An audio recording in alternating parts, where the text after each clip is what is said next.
vamos falar sobre impulso. São inúmeras as situações em que observamos objetos que adquirem movimento após serem impulsionados por meio de uma aplicação de uma força.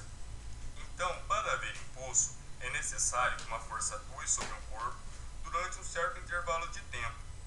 Então, podemos dizer que o impulso é o efeito temporal da força, ou seja, quanto mais tempo nós aplicarmos essa força, maior vai ser o impulso.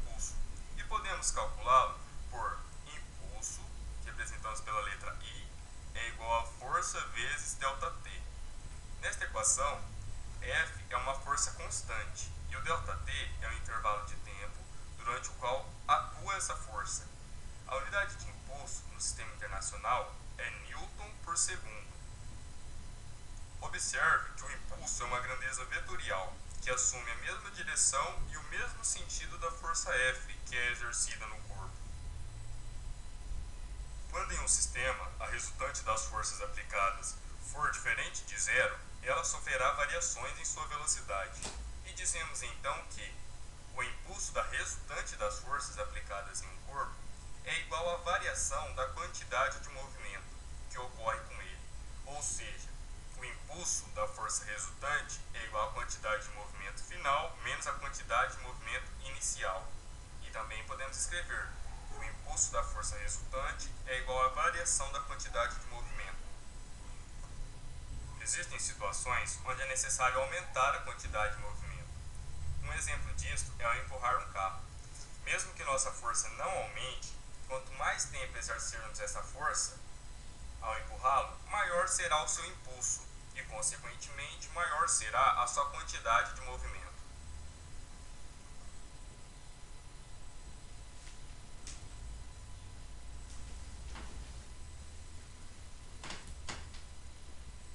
E também há situações onde é necessário diminuir a quantidade de movimento. De maneira geral, em nosso cotidiano, podemos perceber a diminuição da quantidade de movimento relacionada com uma brusca redução da velocidade. É assim nas quedas, nas colisões, na prática de esporte de impacto e nas acrobacias de circo. Nestas ocasiões, os corpos geralmente sofrem um grande retardamento, passando de uma velocidade considerável para o repouso. Vamos ver um exemplo dessa redução da quantidade de movimento.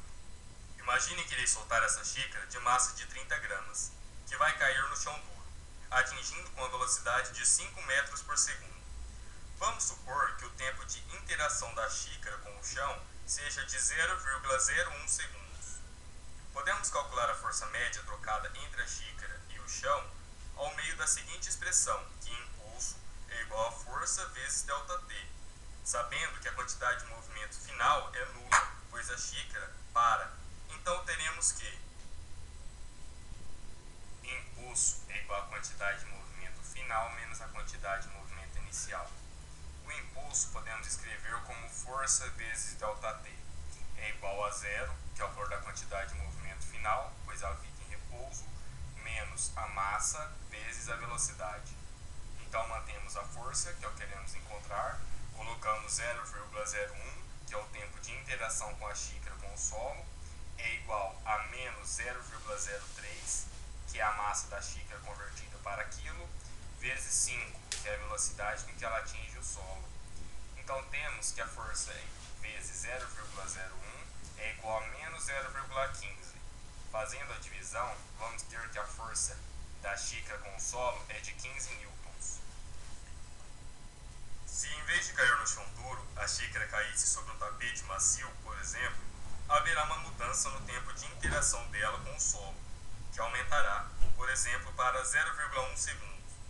Apesar dessa mudança, o impulso continua o mesmo, visto que as velocidades inicial e final se mantêm.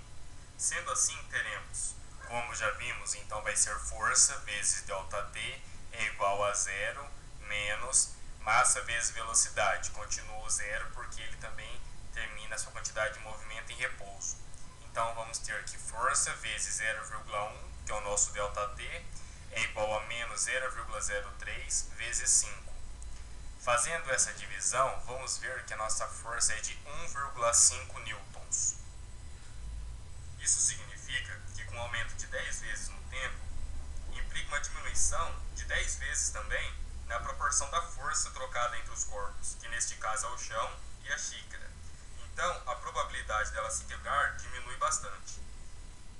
Existem outros inúmeros exemplos dessa diminuição da quantidade de movimento. Por exemplo, os ginastas olímpicos, eles sempre usam colchão para cair, para diminuir o impacto, e os goleiros de futebol, que usam luvas que aumentam o tempo de interação entre a mão e a bola, minimizando assim a força de impacto. A seguir, vamos resolver alguns exemplos sobre impulso.